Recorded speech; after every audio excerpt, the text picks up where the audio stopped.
Welcome to pinnacle tuitions. My name is doctor Venkataramana.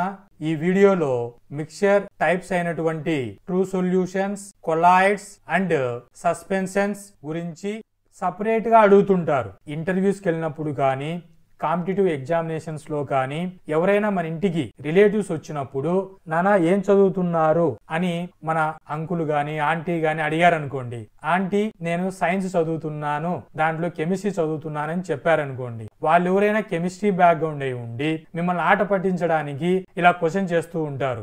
చిన్నోడా, sky అనేటువంటిది blue colour లోనే ఎందుకు ఉంటుంది? సన్సెట్ సన్ రైజ్ అయినప్పుడు బ్లూ కలర్ లో ఉండదు కదా, రెడ్ కలర్ లో ఆర్ థిక్ ఎల్లో కలర్ లో ఉంటుంది.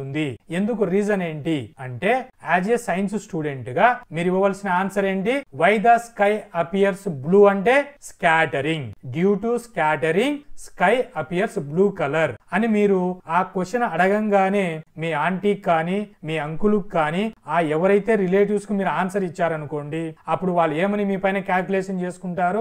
ఎస్, మా మేనల్లుడు, మా మేన కూతురు, అలాగా మా బంధువుల అబ్బాయి అమ్మాయి బాగా చదువుతున్నారు అనే ఒక పాజిటివ్ ఇంటెన్షన్ మీ పైన కలుగుతుంది. లేదు, ఒక ఇంటర్వ్యూలో కూర్చున్నారు, ఒక యూపీఎస్సీ ఐఏఎస్ ఇంటర్వ్యూలో, మీ బ్యాక్గ్రౌండ్ ఏంటండి? Science background. అక్కడ సైన్స్ పైన క్వశ్చన్లు అడిగారు అనుకోండి, స్కై అనేటువంటిది డే టైమ్ లో బ్లూ కలర్ లో ఉంటుంది, అలాగే రైజింగ్ టైంలో సన్సెట్ టైంలో రెడ్ ఆర్ ఎల్లో కలర్ లో ఉంటుంది. మీరు సైన్స్ స్టూడెంట్ కదా, దీనికి ఎక్స్ప్లెనేషన్ ఇవ్వండి అన్నప్పుడు ఆ టైంలో అంటే జాబ్ క్రిటికల్ టైంలో ఇంటర్వ్యూ చెబితే మీదే జాబ్ అన్నప్పుడు, ఐఏఎస్ మీరే అన్నప్పుడు, ఇటువంటి క్వశ్చన్స్ మనకు వచ్చినప్పుడు ఇలా జాబ్ లో కానీ కాంపిటేటివ్ ఎంట్రన్స్ టెస్ట్ లో అడిగినప్పుడు కానీ మన సరౌండింగ్ లో నాలెడ్జ్ ని ఇంప్రూవ్ చేసుకోవడానికి కాన్సెప్ట్ వైజ్ అనేటువంటిది very very important.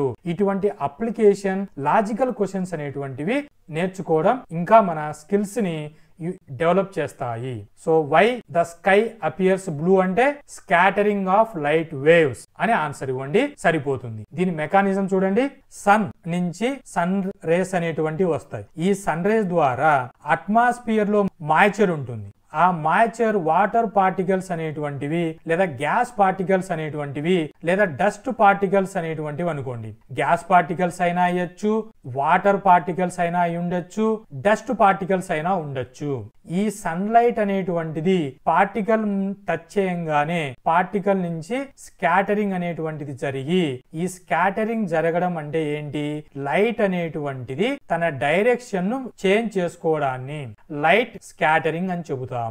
So scattering జరిగి లైట్ అనేటువంటిది విజిబిలిటీ జరుగుతుంది. సో ఈ పార్టికల్ సైజ్ వెరీ స్మాల్ ఉండి బ్లూ కలర్ లేకి ఫామ్ అవుతుంది. So blue light scattered by gas molecules or atoms in the atmosphere. Atmosphere అనేటువంటిది లేయర్స్ లాగా ఫామ్ అయ్యింది అనేటువంటి ఇన్ఫర్మేషన్ ని సోషల్ లో స్టడీ చేస్తూ ఉంటాము.